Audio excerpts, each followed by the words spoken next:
I had been married to Amanda for 7 years, and despite the recent tension between us, I still loved her deeply. We were having dinner at Le Bernardin with our closest friends when she started treating me with unusual coldness. Her sarcastic comments and eye rolls grew more frequent as the evening progressed. Then her friend Sophia noticed the hostility and said something that would change everything. "Amanda, let's go outside for a minute. If you are watching this from home, give this video a like and subscribe to find out what happened next in this marriage-altering moment." Amanda and I met during our junior year of college at Northwestern University. I was studying computer science hunched over my laptop at this little coffee shop called Been There Done That near campus. I spilled my Americano across my notes, and Amanda, sitting at the next table, rushed over with napkins and a warm smile. She was majoring in marketing, confident and vibrant, in a way that immediately drew me in. We started talking, and 3 hours later, we were still there, the baristas giving us pointed looks as they prepared to close. Our connection was immediate and deep. Amanda was everything I was not: outgoing, spontaneous, and unafraid to speak her mind.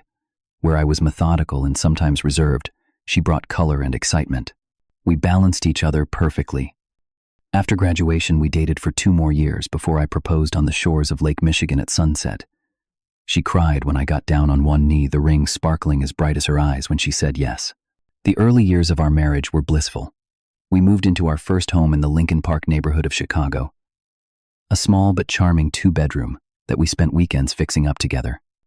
Those Saturdays covered in paint and planning our future were some of the happiest moments of my life. We talked about children, career aspirations, and growing old together. Every night I would fall asleep grateful for the life we were building. My career as a software engineer took off faster than I expected. I joined a promising startup developing artificial intelligence solutions for healthcare. The work was demanding but fulfilling. I was making a difference, but it came at a cost: long hours, sometimes working until 9 or 10 at night, occasionally on weekends when deadlines loomed. I tried to make up for my absence by being fully present when I was home, but I could sense Amanda growing restless with the arrangement. Meanwhile, Amanda was climbing her own career ladder. She had joined a prestigious marketing firm and quickly made a name for herself with innovative campaigns and a talent for client relations. She traveled occasionally for work, presenting at conferences and meeting with important clients. I was incredibly proud of her success, even as our busy schedules meant less time together. About 6 months ago, I began to notice a shift in our relationship. The warm conversations over dinner became perfunctory exchanges about household logistics. The affectionate touches as we passed each other in the hallway grew less frequent. When I asked if everything was all right, Amanda would smile and say, "Of course," but the smile never quite reached her eyes. I tried everything I could think of to reignite the spark between us. I planned surprise date nights at her favorite restaurants. I sent flowers to her office for no reason other than to say I loved her. I even took a cooking class secretly and prepared a gourmet meal for our anniversary. Each effort was met with appreciation that felt increasingly hollow, a polite thank you that lacked the warmth I craved. As weeks passed, Amanda became more distant, more critical. Small things that had never bothered her before became sources of tension. The way I loaded the dishwasher, how I folded laundry, even my choice of words in casual conversation became targets for her criticism. I felt like I was walking on eggshells in my own home, never sure what might trigger her disapproval. Despite the growing tension, I remained committed to our marriage. We had promised each other forever, and I took that promise seriously. I believed that all marriages went through rough patches, and ours was no different. We just needed to reconnect, to remember what had brought us together in the first place. When our friend James suggested a group dinner with his wife Kate, along with Amanda's college friend Sophia and her husband Nathan, I saw it as the perfect opportunity. Amanda had always thrived in social settings, and I hoped that the presence of friends might help ease the tension between us. I made reservations at Le Bernardin, an upscale seafood restaurant that had been on Amanda's wish list for months. This would be our chance to start fresh. The evening of the dinner arrived, and Amanda spent an unusually long time getting ready. When she finally emerged from our bedroom, she looked stunning in a navy blue dress I had not seen before, her blonde hair falling in soft waves around her shoulders. For a moment, I glimpsed the woman I had fallen in love with, and hope flickered in my chest. "You look beautiful," I said. my voice catching slightly. "Thanks," she replied, barely glancing my way as she gathered her purse and coat. "We should get going. I do not want to be late." The drive to the restaurant was quiet, the silence between us filled only by the soft jazz playing on the radio. I attempted conversation several times, commenting on work developments or neighborhood news, but Amanda responded with one-word answers that made it clear she was not interested in talking. Le Bernardin was as elegant as its reputation suggested, with soft lighting, crisp white tablecloths, and an atmosphere of understated luxury. James and Kate were already seated when we arrived, and moments later Sophia and Nathan joined us. Greetings were exchanged with hugs and warm smiles. I noticed Amanda transform instantly, her face lighting up as she embraced Sophia, animated as she had not been in weeks. "Elias, great to see you," James said, clapping me on the shoulder. "How is that new project going at work?" "It is challenging but exciting," I replied, grateful for his interest. "We are developing an algorithm that can predict potential health complications before they become serious. The testing phase just started." "That sounds fascinating," Kate chimed in. "And potentially life-saving." Amanda, who had been chatting with Sophia, turned to our end of the table.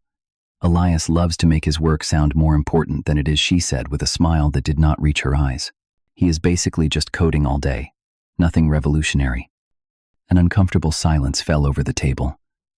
James raised his eyebrows slightly, while Kate became very interested in the menu. I felt my face grow warm with embarrassment, but I forced a smile.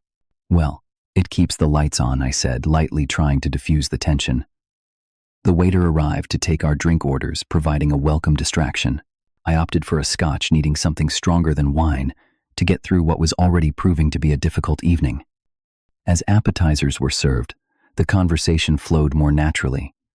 James talked about his recent promotion while Nathan shared amusing stories about his work as a high school teacher. I began to relax slightly, hoping the worst was behind us. Then Kate asked about our plans for the summer, mentioning a beach house rental they were considering. "You two should join us," she suggested. "It would be fun to have a couple's week at the shore." Before I could respond, Amanda let out a small laugh. "Elias on a beach vacation.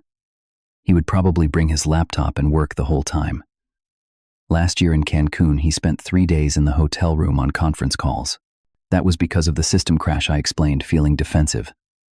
"The entire company database was at risk. I did not have a choice." Amanda shrugged dismissively. "There is always some crisis, some reason why work comes first." The second jab stung more than the first. Yes, I had worked during part of our vacation, but only because of genuinely extraordinary circumstances. Amanda knew that, yet she was painting me as a workaholic who neglected her. As the main courses arrived, Amanda continued her subtle undermining. When I shared an anecdote about a client meeting, she interrupted to correct minor details, making me appear incompetent. When I complimented the chef on the perfectly prepared salmon, she remarked that I would not know good seafood if it swam up and bit me. Each comment was delivered with a smile, as if they were playful teasing rather than deliberate humiliation. To someone who did not know us well, it might have seemed like harmless banter, but I could see in the faces of our friends that they recognized what was happening. Sophia, in particular, watched with growing concern, her eyes moving between Amanda and me. She had known Amanda since their freshman year of college and had been a bridesmaid at our wedding. If anyone understood the dynamics of our relationship, it was her. The conversation shifted to politics, then movies. But regardless of the topic, Amanda found ways to criticize my opinions, dismiss my contributions, or simply talk over me. I grew quieter as the meal progressed, focusing on my food and nodding along rather than risking another public rebuke. During dessert, James asked about the renovation projects we had been planning for our home. It was an innocent question, one that would normally have led to an enthusiastic discussion about our ideas for the kitchen remodel. "We have put those on hold," I said carefully. "Things have been busy." "What Elias means," Amanda interjected, wineglass in hand, "is that he cannot commit to anything longer term than his next software update. Why invest in a home when you are never there to enjoy it?" The table fell silent. This was no longer subtle criticism. It was an open attack on our marriage. Nathan stared at his plate. Kate fidgeted with her napkin. James looked directly at me with sympathy in his eyes. I felt a hollowness open up in my chest, a physical ache that made it hard to breathe. 7 years of love and commitment reduced to a cruel joke for the entertainment of our friends. In that moment, something shifted inside me, a quiet resolve forming beneath the hurt. Sophia set her fork down with deliberate care. "Amanda," she said, her voice gentle but firm, "let us go outside for a minute." Amanda looked surprised. "What? Why, I need some air," Sophia replied, already standing.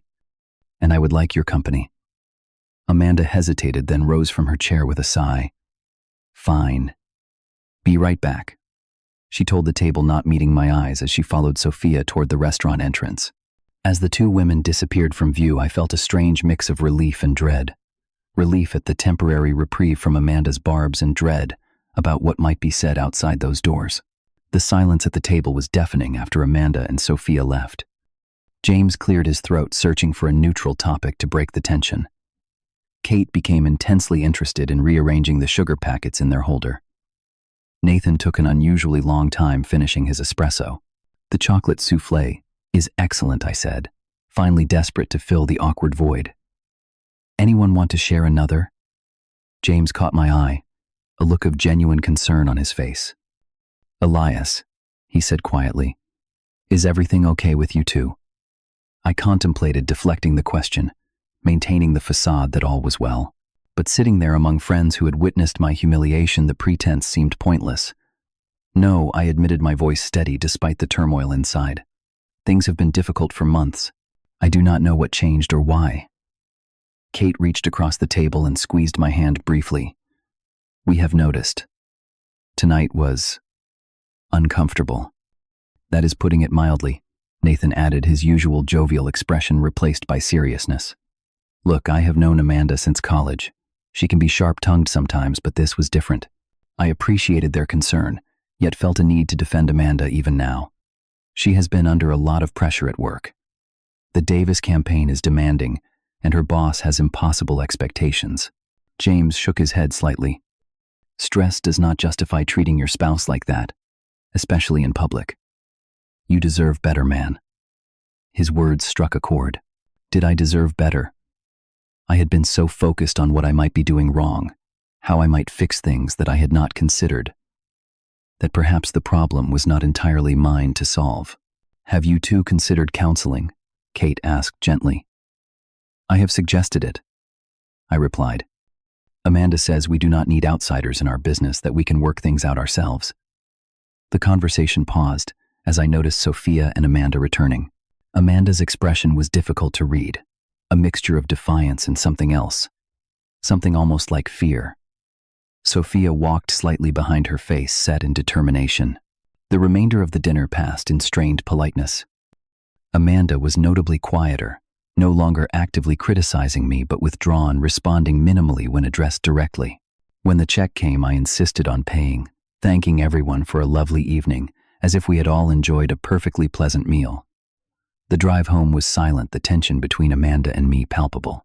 I kept my eyes on the road, hands gripping the steering wheel tightly while she stared out the passenger window. Several times I thought she might say something, her breath catching, as if forming words, but each time she remained silent. When we arrived home, Amanda immediately headed toward the bedroom, clearly hoping to avoid any discussion, but I had reached my limit. After years of accommodation and understanding, months of trying to fix whatever was broken between us, and an evening of public humiliation, I needed answers. "We need to talk about what happened tonight," I said, standing in the doorway of our bedroom. Amanda sat at her vanity, removing her earrings with deliberate care. "Do we have to do this now?" "I am tired." "Yes, we do." My voice was quiet but firm. "You embarrassed me in front of our friends. You belittled everything about me, from my work to my character. I deserve to know why." She met my eyes in the mirror, her expression hardening. "If you want the truth, I will give it to you. I found the messages, Elias." "What messages?" I asked, genuinely confused. "On your laptop, the ones from Jacqueline. Very cozy correspondence for a so-called work relationship." I froze, suddenly understanding. Jacqueline Thompson was a client representative from Boston Medical, the hospital system implementing our software. We had worked closely on the project for months.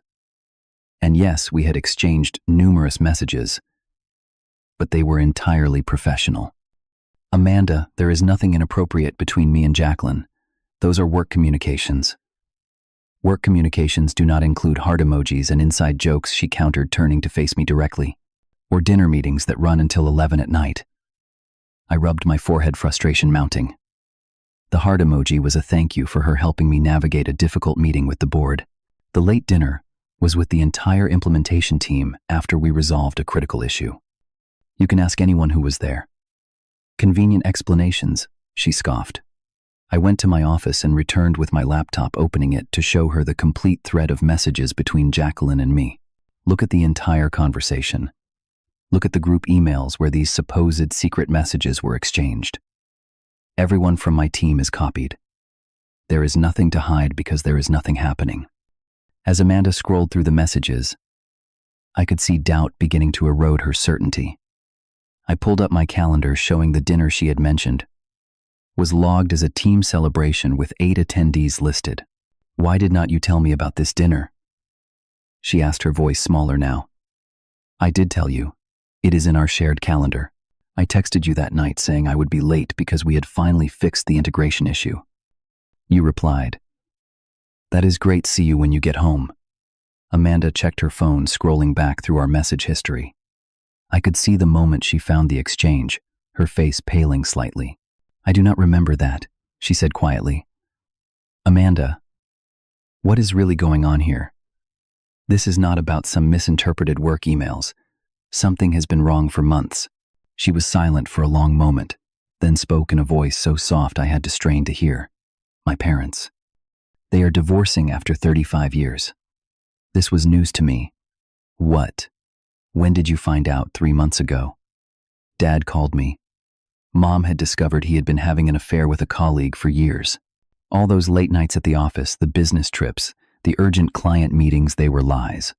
All lies. The pieces began falling into place. Amanda's increasing distrust, her sensitivity about my work hours, the critical comments about my commitment to our home. She had been viewing my behavior through the lens of her father's betrayal. "Why did not you tell me?" I asked gently. "I did not want to believe it was happening," she admitted. "And then when I saw those messages from Jacqueline with you working late so often, I started seeing patterns that felt familiar." I moved to sit beside her on the edge of the bed. "Amanda, I am not your father. I have never been unfaithful, not in thought or action. But I cannot be in a marriage where I am constantly suspected, criticized, and humiliated." "What are you saying?" Alarm flashed across her face. "I am saying I need space to think. What happened tonight crossed a line. You have been punishing me for something I did not do, and I cannot keep absorbing that pain." I stood and walked to our closet, pulling out a duffel bag and beginning to pack some clothes. "Elias, no, Amanda," said, panic rising in her voice. "Please do not leave. I am sorry about tonight. I will do better. We can work this out. I am not leaving permanently," I clarified, continuing to pack. "But I need a few days to clear my head. I will stay with Tyler." Amanda began to cry, tears streaming down her face as she pleaded with me to stay, promising changes, therapy, anything I wanted. It was painful to watch, and even more painful to stand firm. But something inside me had shifted. For too long I had prioritized Amanda's feelings over my own well-being. Tonight had shown me the cost of that choice. "I will call you tomorrow," I promised, zipping the bag closed. "We can talk more then, when we have both had time to think." As I drove to my brother's apartment, rain beginning to fall on the windshield, I felt a complex mixture of emotions, to sorrow for the pain. We were both experiencing guilt for walking away, but beneath it all, a quiet certainty that I had done what was necessary for my own self-respect. My brother Tyler lived in a modern loft in the West Loop, an area of Chicago filled with converted warehouses and young professionals. When I showed up at his door at nearly midnight with a duffel bag and red-rimmed eyes, he asked no questions, simply poured 2 glasses of bourbon and sat with me in silence until I was ready to talk. "Take the bedroom," he insisted. "I sleep on the couch half the time anyway." I protested, but he would not hear it. That was Tyler, generous to a fault. 4 years younger than me, he had always been the emotional one in the family, intuitive, where I was analytical. He was also ironically much wiser about relationships, despite being perpetually single. The first week away from home was the hardest. Amanda called and texted, constantly alternating between tearful apologies and angry accusations that I was abandoning our marriage. I maintained boundaries, agreeing to speak once a day but refusing to be drawn into circular arguments or premature promises. You need to figure out what you want, not what will appease her, Tyler advised one evening as we shared takeout Thai food. This is not about punishing Amanda. It is about healing yourself. He was right. Years of walking on eggshells, of absorbing small criticisms and making excuses for Amanda's behavior had eroded something essential in me. Before I could decide on the future of our marriage, I needed to reconnect with myself. I started seeing a therapist, Dr. Marlene Chen, who specialized in relationship dynamics. In our sessions, I began to recognize patterns I had never noticed before: how I tended to take responsibility for other people's emotions, how I confused self-sacrifice with love, how my own needs had become almost invisible to me. Healthy relationships involve mutual caretaking. Dr. Chen explained during one session. When was the last time Amanda took care of your emotional needs? I struggled to answer, which was an answer in itself. Meanwhile, Amanda had made her own appointment with a therapist, sending me the details as proof of her commitment to change. She also sent daily texts, not demanding responses but sharing small insights from her therapy or reflections on our relationship. These messages were different from her previous communications, more thoughtful and less reactive. 3 weeks into our separation, I ran into Sophia at the farmer's market in Lincoln Park. I was examining heirloom tomatoes when I heard her voice. "Elias, I thought that was you." We embraced awkwardly, both aware of the circumstances of our last meeting. "How are you holding up?" she asked as we walked together through the market stalls. "Taking it day by day," I replied honestly.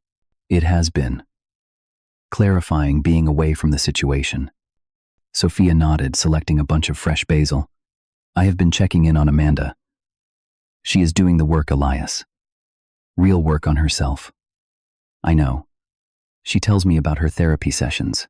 We stopped at a bench overlooking the park, both of us seemingly reluctant to end the conversation. "Can I ask what you said to her that night?" I finally ventured. Outside the restaurant, Sophia was quiet for a moment, considering her words carefully. "I told her she was destroying something precious, and that I barely recognized the person she had become. I reminded her of how she used to talk about you when you were dating, how she said you were the first man who truly saw her." I felt a pang at the memory of those early days, the wonder we had felt at finding each other. "I also told her about my own parents' divorce," Sophia continued. "How my mother's bitterness poisoned everything, including her relationship with me. I told Amanda she was following the same path, letting